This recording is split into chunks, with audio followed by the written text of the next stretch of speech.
Dans le livre du prophète Saé, il est prophétise qu'une racine de Jess sera comme une grande bannière. Dresse. Lève bien haut, lorsque les nations le chercheront. Et les disperses, juifs spirituels, israélites spirituels, seront tous rassemblés. Ce fils-là et le frère Eshber. Ce moment-tel, ensuite, se disperse dans les enfants de toutes les nations, seront tous rassemblés. Après cela, il sera dit cette phrase, disant, c'est pourquoi vous allez avec joie. Puisez de l'eau aux sources du salut et de la guerre. Ici il dit, que c'est avec joie que l'on puise de l'eau aux sources du salut et de la grâce. Il écrit en prophétie dans le livre d'Ésaïe qu'il y a de l'eau du salut et que l'on puise de l'eau avec joie. Qu'est-ce que cela signifie? Cela signifie que les enfants de l'Israël spirituel recevront l'avenir, le Saint-Esprit et l'Esprit du Seigneur. Se dire avec joie, puiser de l'eau aux sources du salut, puiser de l'eau, c'est en puiser pour boire, cela signifie que les enfants de l'Israël spirituel, une fois rassemblent et après avoir détruit par le feu toutes les nations, Dieu nous donnera l'eau de la vie, pour toujours, pour que les enfants de l'Israël spirituel puissent puiser de l'eau avec joie. Quand nous lisons l'Apocalypse, nous découvrons quel moment cela se passe. Nous voyons la nouvelle Jérusalem descendre du ciel. Et alors dans la nouvelle Jérusalem, le trône de Dieu et le trône du Seigneur, de elle de l'eau coule. Quand est-ce que c'est? Est-ce après la destruction des nations, ou avant la destruction des nations? Nous découvrons alors que toutes les nations ont été détruites, ne laissant que les enfants de la nation de l'Israël spirituel. Alors les enfants de la nation de l'Israël spirituel puiseront du trône de Dieu et du Seigneur, de l'eau avec joie. C'est dire avec joie, recevoir le fleuve d'eau de la vie, pour que tous les enfants aient la vie éternelle. C'est merveilleux. Dans le livre du prophète Saé, il a dit j'étais prophétise, que l'on puiserait de l'eau avec joie. Ce moment-tel, les gens de cette époque loueront Dieu ainsi, disant en ce jour-là, vous direz, louez Jéhovah, invoquez son nom, publiez ses œuvres parmi les peuples. Rappelez que son nom est l'œuvre, célébrez Jéhovah, car il a fait des choses magnifiques. Qu'elle soit connue par toute la terre. Habitants de Sion, acclamons pleine voix. Car le Saint d'Israël est grand au milieu de vous. C'est dire que le salut d'Israël par Dieu et le fait de leur donner boire l'eau du salut. Cette chose doit être proclame jusqu'au exmis de la terre. Car le Saint d'Israël est grand et honore au milieu d'Israël. Alors il est dit ici, le Saint d'Israël, ce qui est merveilleux, pour quelle raison? Tous les enfants de l'Israël spirituel ont tous de l'eau boire, ont de l'eau de vie boire, ont l'eau du salut boire, tout comme on le voit dans l'Apocalypse, le fleuve d'eau de la vie, provenant du trône de Dieu et de l'agneau, qui coule. Pour quelle raison est-ce ainsi? Parce que celui qui nous donne l'eau de la vie est le Dieu d'Israël, le Dieu de frère Eshber. C'est ainsi, c'est merveilleux. Nous disons, ceux qui lisent la Bible, comment ont-ils découvert que Dieu est le Dieu d'une seule personne? Et comment Dieu peut-il être le Dieu d'Israël? Israël, c'est Jacob, celui qui a lu avec l'ange cette homelle. Ensuite, on découvre qu'il est le Dieu de frère Eshber du Nouveau Testament. Alors quelles personnes peuvent boire de l'eau de la vie? Ce sont les enfants d'Israël qui peuvent la recevoir. Les membres d'Israël, seuls les enfants d'Israël la reçoivent. Alors, ceux qui ne sont pas enfants d'Israël, peuvent-ils la recevoir? Non, ils ne la reçoivent pas. Parce que Dieu est le Dieu de qui? Il est le Dieu d'Israël, le Dieu de frère Eshber. Ainsi nous comprenons mieux. Ensuite, frère Eshber veut ervleur un mistre aux frères et sûr. C'est aujourd'hui, en composant des chansons, en composant sur l'histoire d'Abraham. Abraham avait 100 ans. Quand il a eu son fils Isaac, il aimait profondément ce fils. Mais un jour, Dieu dit à Abraham, Abraham, prends ton fils unique Isaac, et emmenez-les au pays de Morija. Et elle, offre-le-moi en holocauste. Alors Abraham le fit vraiment, il lia Isaac, puis posa le bois sur l'autel, lia Isaac sur l'autel. Ensuite, alors que Abraham allait tuer Isaac, alors qu'il allait offrir Isaac en sacrifice, l'ange de Dieu heurta immédiatement Abraham, en disant, « Abraham, Abraham, ne porte pas la main sur lui, ne lui fais aucun mal. Je sais maintenant que tu crains Jéhovah. Je sais que tu crains Dieu, car tu n'as pas reçu ton fils, ton unique Dieu. » Ce moment-là, Abraham leva les yeux et vit un blier retenu par les cornes dans un buisson. Abraham alla prendre le blier et l'offrit Jéhovah. Ensuite, Jéhovah Dieu bénit Abraham en disant, « L'Éternel a juré, puisque tu as fait cela, et que tu n'as pas pargné ton fils unique Isaac, en me le refusant, c'est pourquoi, je le jure par moi-même, je te comblerai de bénédictions, et je multiplierai je te bénirai abondamment, et je rendrai tes descendants.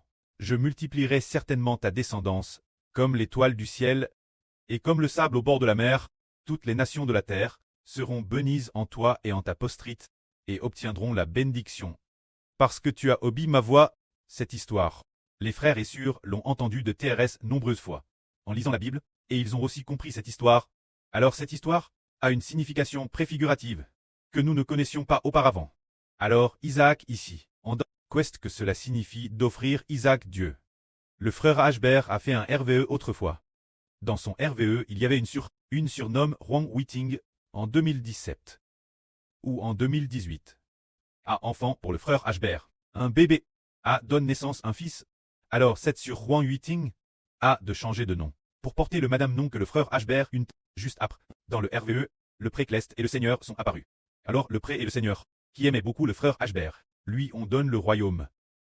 Le sens de ce RVE est que ce fils est le bébé de l'Apocalypse. Alors, quel est le rapport avec Isaac, le fils d'Abraham? Quel rapport y a-t-il? Cela signifie que Abraham préfigure le frère Ashbert. Et Isaac est le bébé de l'Apocalypse. Quand le frère Ashbert est prêt à offrir madame le bébé de l'Apocalypse, Dieu se dire PRT l'offrir en sacrifice Dieu pour qu'il devienne prêtre de Dieu, offrant des sacrifices Dieu, PRT offrir toute leur vie Dieu. Beaucoup doivent être mis morts juste ce que le nombre soit complet.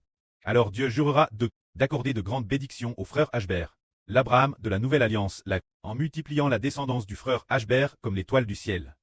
Et le sable de la mer, c'est cela. Le mystre venant du Saint-Esprit. Et aujourd'hui, alors que nous parlons de ce mystre, nous découvrons qu'En Ralit le pré-Clest veut bénir le frère Ashbert d'Israël, pour que la descendance du frère Ashbert soit aussi nombreuse que l'étoile du ciel. Et le sable de la mer, mais qui le frère Ashbert doit-il offrir Jéhovah? Il doit offrir le bébé de l'Apocalypse au pré-Clest, et aussi au Seigneur, bien exerce le bébé de l'Apocalypse. C'est le frère Ashbert et les membres du corps du frère Ashbert, c'est dire s'offrir soi-même. S'offrir soi-même et ses membres, ensemble en sacrifice Dieu. Pour traiter ensemble prêtre de Dieu et du Seigneur, afin de servir Dieu. Alors le pré va donner le royaume Israël, alors donner le royaume nous, qu'est-ce que cela signifie? Par exemple, le Seigneur a dit, le royaume de Dieu vous sera enlevé, et donne une nation qui en produira les fruits. Alors, Dieu donne le royaume, une personne, qu'est-ce que cela signifie? Par exemple, Dieu donne le royaume David. Dieu donne le royaume ça. Donner le royaume une personne, alors que l'origine, le royaume devrait être celui de Jéhovah Dieu. Comment Dieu peut-il lui donner le royaume? Cela signifie que Dieu donne l'autorité. L'autorité de régner sur l'Israël spirituel. Cette personne, alors comment le donnait-il? Par exemple, au début, Dieu voulait donner le royaume. Israël. Le premier roi du royaume s'appelait Saül. Comment l'a-t-il donné ça? Il s'appelait Saül, je me suis trompé. Il s'appelait Saül donc. Comment Dieu a-t-il donné le royaume Saül? C'est en envoyant le prophète Samuel, verser l'huile d'onction sur Sal, sur la tête de Sal en disant « Jéhovah t'a établi comme roi. Tu régneras sur Israël. » Ainsi, Sal qui valait gouverner au nom de Dieu. Celui qui devait régner sur Israël tête Jéhovah. Mais Jéhovah donne l'autorité royale de régner sur Israël, Sal. Alors Sal, c'est comme si Dieu donnait le royaume Sal. De la même manière, Dieu a donné le royaume David. C'est aussi le prophète Samuel qui a vers l'huile d'onction sur la tête de David. Et puis, lui a dit, je t'établis roi pour régner sur Israël. Régner sur mon peuple Israël. C'est dire que Dieu a donné le royaume Israël. Ce David, pour que David réoive le royaume, cela signifie que Dieu a donné l'autorité royale. David. Donner le royaume quelqu'un revient donner l'autorité royale de gouverner le pays cette personne. Dans l'Ancien Testament, nous voyons David, le roi Sal, et nous voyons aussi le roi Salomon. Ces trois rois ont tous un détail en commun. Ces trois rois ont tous été oints par Dieu avec de l'huile, verse sur leur tête par l'intermédiaire du prophète. C'est-à-dire, le roi Sal est loin de Jéhovah. Loin de Jéhovah symbolise que Jéhovah a vers l'huile d'onction. Sur la tête de Sal, donc, Sal devait régner. Ensuite, pour David, David était aussi loin de Jéhovah. L'huile a été verse sur la tête de David, pour que David règne. Plus tard, la mort de David, lorsqu'il était sur le point de mourir, l'huile a de nouveau été verse sur Salomon. Et Salomon devait régner. L'huile d'onction symbolise le Saint-Esprit. Symbolisant le Saint-Esprit appelle loin de Dieu. Aujourd'hui, nous constatons que qui Dieu donnait-il le royaume? Qui le Seigneur donnait-il le royaume? Dieu et le Seigneur ont donné son esprit. L'esprit du pré et du Seigneur. Au frère Ashbert. Le frère Ashbert deviendra l'avenir. Non seulement le frère Ashbert deviendra l'Israël du soleil, mais de plus, il deviendra aussi l'enfant de l'Apocalypse. Si l'on devient l'Israël du soleil, alors c'est bien Esser le pré de la nation. Mais le pré de la nation ne signifie pas être roi. Si le frère Hébert est seulement le soleil, alors c'est Israël.